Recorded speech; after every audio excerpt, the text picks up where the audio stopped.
Hi, this is Tracy HD, and I want to thank you for joining me today for our January 2023 tarot reading.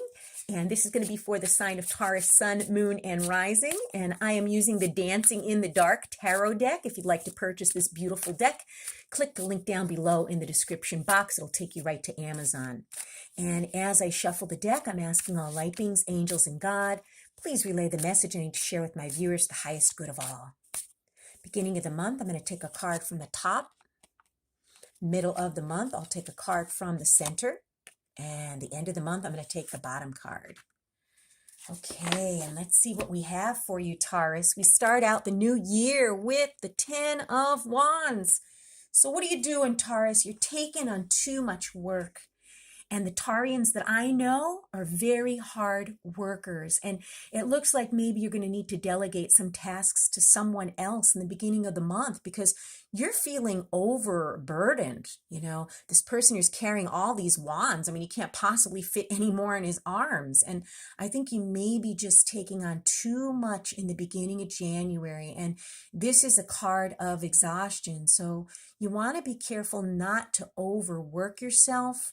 Delegate tasks to other people, because once you become exhausted, you're not going to be able to do any work, and sometimes exhaustion could even lead to hospitalization, when you've overdone it. So you want to be aware of that in the beginning of the year, not to take on too much, delegate tasks, and if you have to, say no to people. And then in the middle of the month, you have the Six of Pentacles. And the Six of Pentacles is the card of giving and receiving. So maybe in the middle of the month, someone is going to need your help. Maybe you can help them out financially. Or you know what, Taurus? It may be you in the middle of the month that may be needing something from someone. So don't be scared to ask. People are more than happy to help. They probably feel very, how could I say, honored, that you would ask them for help. So if there's a situation in the middle of the month where you could give to someone in need or help out a friend or family member, coworker, do it, because when we give, it keeps the flow of energy in our lives where whatever you put out there, you get back. So this way, if it's you needing something in the middle of the month, do not be afraid to ask for help or assistance. And then at the end of the month, okay, we have the Knight of Swords. Now, this is the fastest moving knight in the deck. And this energy at the end of the month, okay, is letting you know that, maybe you need to check out the details of something and, do your homework. This is a card of, look before you leap, because you don't want to make any kind of stride forward without, checking out whatever the details are on whatever's going on at the end of the month, and then, wish that you would have checked into things.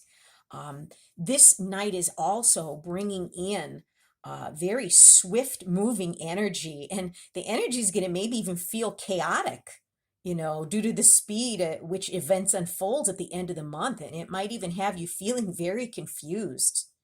Okay, but sometimes this swift moving action is necessary to get things off the ground. But again, be careful because this is, like I said, the knight that charges forward, and he's not letting anything stop him. So be aware of that fast moving energy. Make sure you look before you leap and expect some type of rapid changes going on at the end of the month. And, these are going to be changes that maybe you've been waiting for a long time. Things have probably been very stagnant and maybe you gave up on something. And this is telling you it's full speed ahead at the end of the month, whatever this is coming your way. What an interesting month for you. If you've enjoyed this reading, please like it by giving it a thumbs up, share it, and above all, subscribe because I will be back with more.